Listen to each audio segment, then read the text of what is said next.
Hello, I am Erica AppBooth, and today I'm going to be presenting on a compare and contrast of two particular models that are used in family therapy approaches, and that is the Bowen model and structural family models.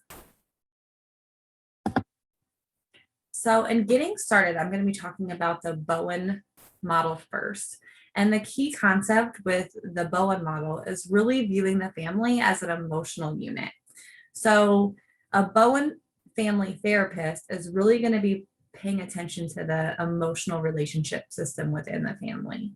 And there are 8 key concepts that are defined by the Bowen model, and that is the differentiation of self, triangles, the nuclear family emotional system, the family projection process, emotional cutoff, multi-generational transmission process, sibling position, and societal emotional process.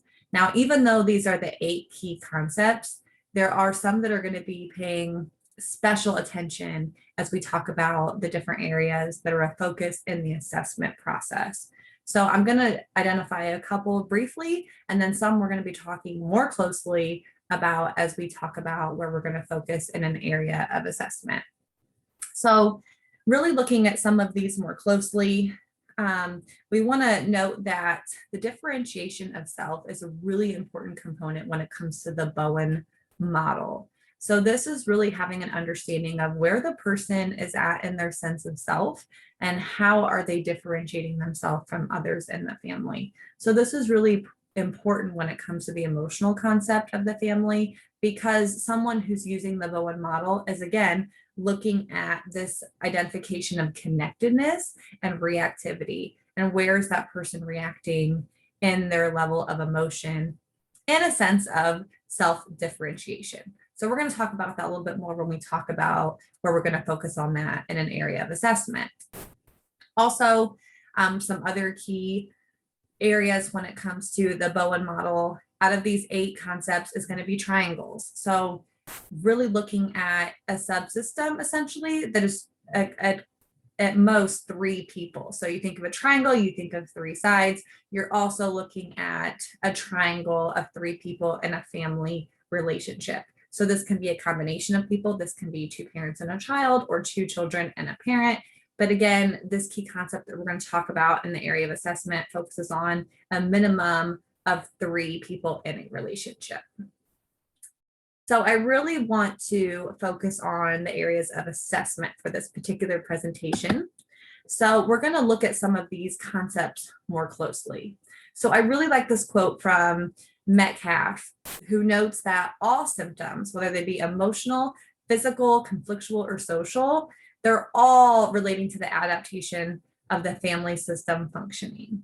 And so a therapist who's using the Bowen model is going to be looking at these 6 areas very closely during an assessment.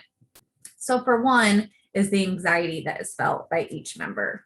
And this one is really important because a therapist using the Bowen model is really going to be looking at where the anxiety is, who it's being felt by each member, and how is it impacting the family as well, and how is it affecting the relationships among the family.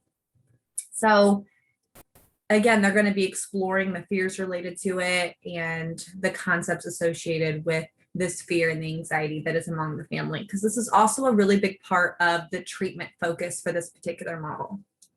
Also, a therapist using this model is going to be looking at changes in the family structure and how is this impacting the level of emotions between the individual members of the family and how they are related to each other as well. I mentioned briefly about the triangles. And so a therapist using the Bowen model is going to be really focused on where are the triangles in the family dynamic.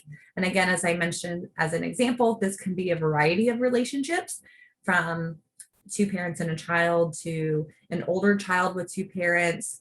It can really vary, but the key in really looking at triangles is that this is considered the most stable of relationships because it's more than one person, and the tension is going to fluctuate among this.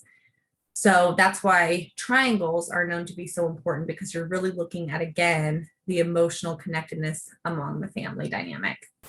So then we're going to talk about multi-generational themes. This is going to be a really big focus in the area of assessment using the Bowen model.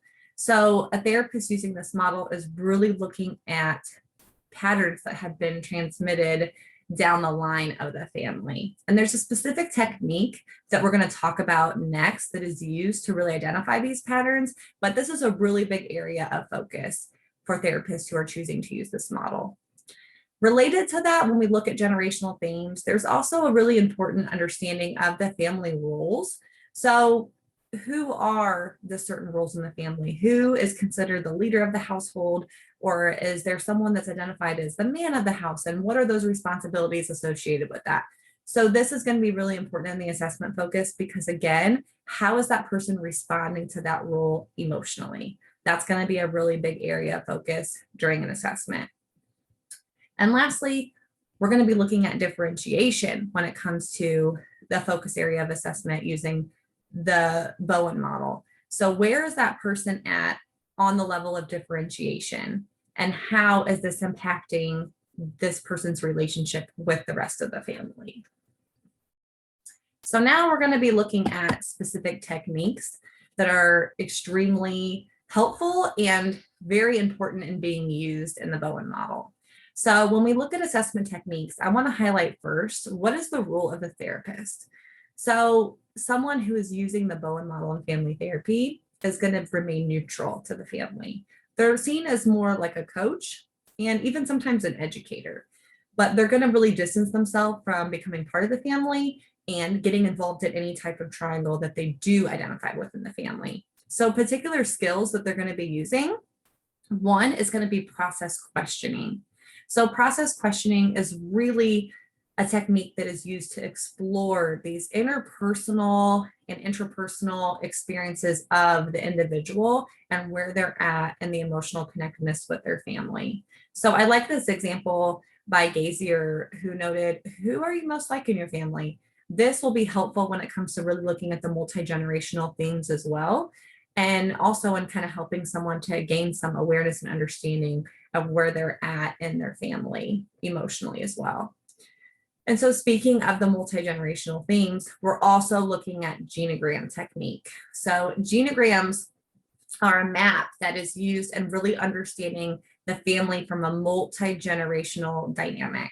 So a therapist who's using a genogram is going to be going back to at least 3 to 4 generations of the context of that individual and family. They're going to be looking at close patterns in the family related to those emotions as well in a social context. So they're going to be going back, they're going to really see the different roles of the family, the anxiety patterns and things of that nature, but they're going to be going back in history to do so. And so a technique that they're going to be doing when they're assessing the family as they're focusing on this area is they might say something like, as we're talking today, I'm going to be drawing what's called a genogram. And this is a map that's showing the relationships in your family, and it's going to help me to understand some of your present family dynamics, and as well as understanding some of the dynamics of the generations before you. So I may be drawing some of these items on the genogram, and this is to help me understand you and your family. And I did include one additional technique as well, because I do believe that this one is really important for the Bowen model, and that is goal setting. So a therapist who is using this particular model is going to be looking at, when we talk about that generational theme, is what is this family wanting to change for their future generations as well. So this is going to be part of the treatment process in the assessment as they're gathering information. So they might ask a question such as, for future generations, for your family, what do you hope that they achieve? So this will also give some awareness into those relational dynamics within the family as well. Now I'm going to shift gears and I'm going to talk more about the structural model and some of the key differences in the structural model and really what makes this model distinctly what it is. So the key area of a structural model is really looking at, how is this family organized? How is the family organized, and what are these patterns, these transactional patterns in the organization of the family? So some of the key concepts of the structural model are really looking at rules and roles within the family, alignments and coalitions, the subsystems. So what are some of those smaller groupings? It doesn't have to be just three like a triangle as in the Bowen model, but it could be more than three. So it could be a subsystem of all siblings or just the parents or an aunt and parent. So that can really vary depending on the transaction patterns of the family. Also, boundaries are very, very important in the structural model. So a therapist is really looking at where the family is on a spectrum from disengaged boundaries to enmeshed boundaries. And so there's different boundaries on that spectrum and what they look like. And a therapist using this model is going to pay close attention to that in the assessment process. And we're going to talk about that here shortly. And also a key concept in using the structural model is it varies and that it's looking at the whole family. So not so much the individual and how it's responding to the family, but the whole family as a unit. So that's this key concept of wholeness that is used in this. And as we mentioned, the structural model is key in the organizational process. So the therapist in the assessment process is really looking at how is the family organizing itself.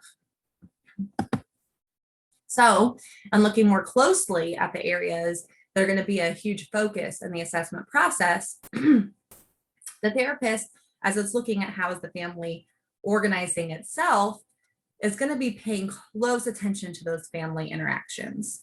So they're going to be paying attention to the communication patterns, how they're talking to each other, and what that whole dynamic is like. And not only because they're trying to understand how the family needs restructured, but also because they're going to be joining the family. So we're going to talk about that as a specific technique next, but family interactions is going to be really important of an area of assessment for the structural family therapist. Also, an area of assessment focus is going to be the hierarchy. So a structural family therapist using this model is really looking at where's the leader in the family and how is this impacting the family as a whole. They also kind of really look towards the hierarchy having a certain importance in the family. And this is also really important because I believe that a therapist is going to have to pay close attention, again, as all therapists should, to all cultural dynamics, because every hierarchy structure is different depending on the culture. But a therapist using this approach is going to be paying close attention to that in the assessment area focus. Also, they're going to be looking for those subsystems. Where are the relationships among the family? Where do they group? How is this impacting the family as a whole? And with those subsystems, that also leads into the alignments and coalitions. So these are different than subsystems in that there's an alignment of power that's going on in a coalition. So it could be that sometimes maybe the parents take a different stance to the kids, or maybe a parent and child take a different stance to the other members of the family. But there's an influence of power that's going on, which is going to be really important for a structural family therapist to pay attention to during assessment. Again, the huge emphasis on boundaries. This one is going to be really important because the therapist using this approach is going to be looking at the boundaries, and that's going to play a huge part into how this family is restructured and how they can get from a place of dysfunction to high functioning.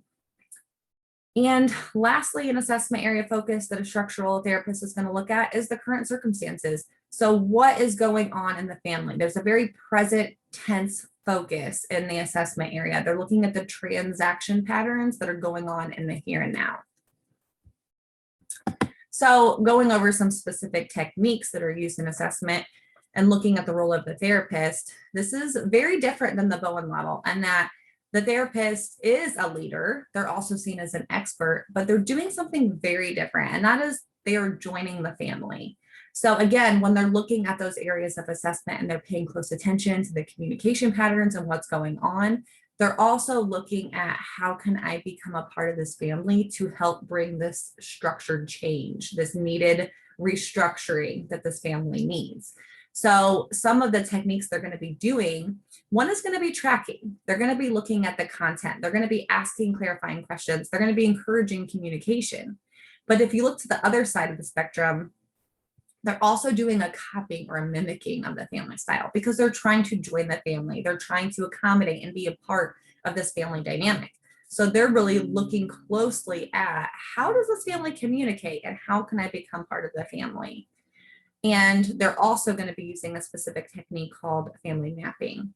And so this can get easily confused with genograms because they're both a sense of charting, However, this is a technique that's really focused on the current transaction patterns in the family. It's not going back to different generations. It's not going down through like a family tree. It's focused on this is the family right now and what is their pattern of functioning. And it's going to help in that treatment process. So again, it's different than a genogram. We're not going back generations. It's focused on the current functioning of the family and the structural patterns within that family. So looking at a compare and contrast between both of these key therapies and these key models that are used in family therapy, I've identified 4 key differences that I see as playing a huge part into what makes them so distinctly their own. And the first one is the role of the therapist. So when you really look at the different roles in the assessment process of these 2 models, and the Bowen model of therapy, you really see that the therapist is not joining the family. They're very much removed from the family. They're observing behavior, but they're seeing it more in a stance of how is this person responding emotionally to each other and how is this impacting the family? So they're really looking at their own role as an outsider, not as joining. They're still the facilitator, but they're not joining the family. And then you have the structural family therapist who is becoming part of the family, essentially. They're really looking at, I want to become one with them so I can help them the most effectively. And this is very different than the Bowen model, who's not trying to get involved with that at all. So there's a different level of connection to the family and the role of the therapist.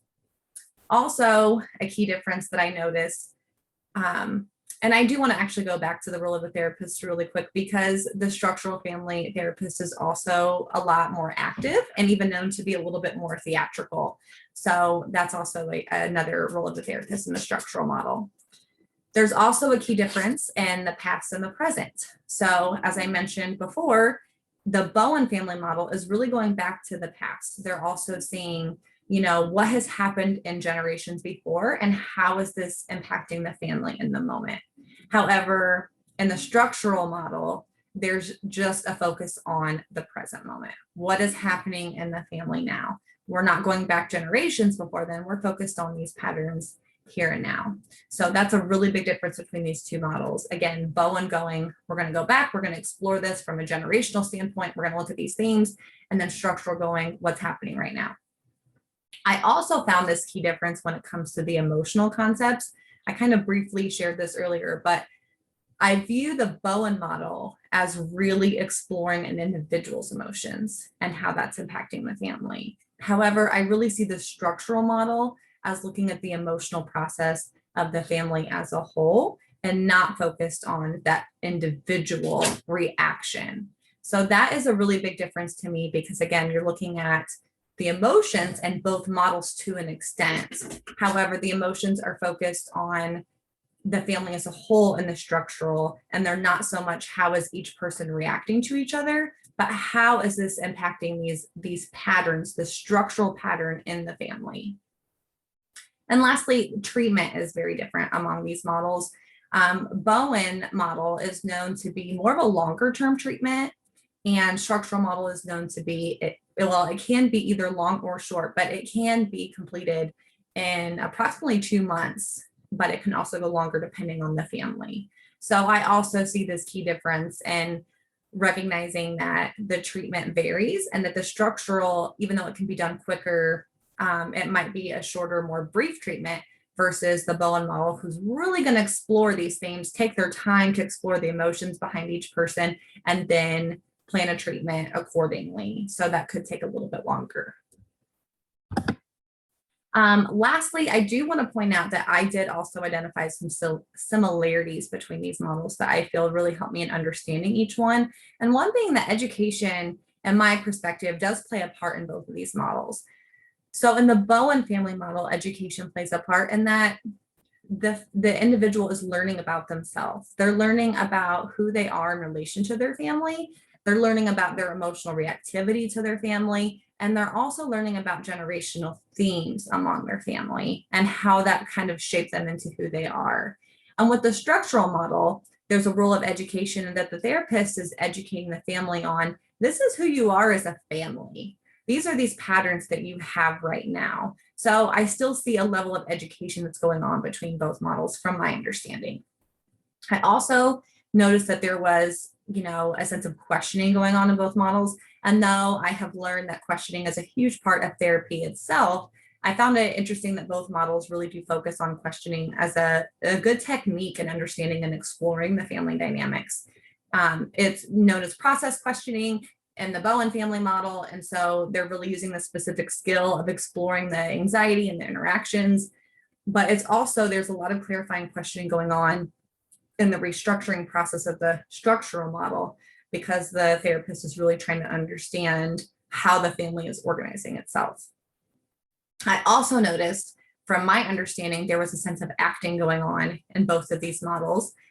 In the Bowen model, there might be some role playing taking place.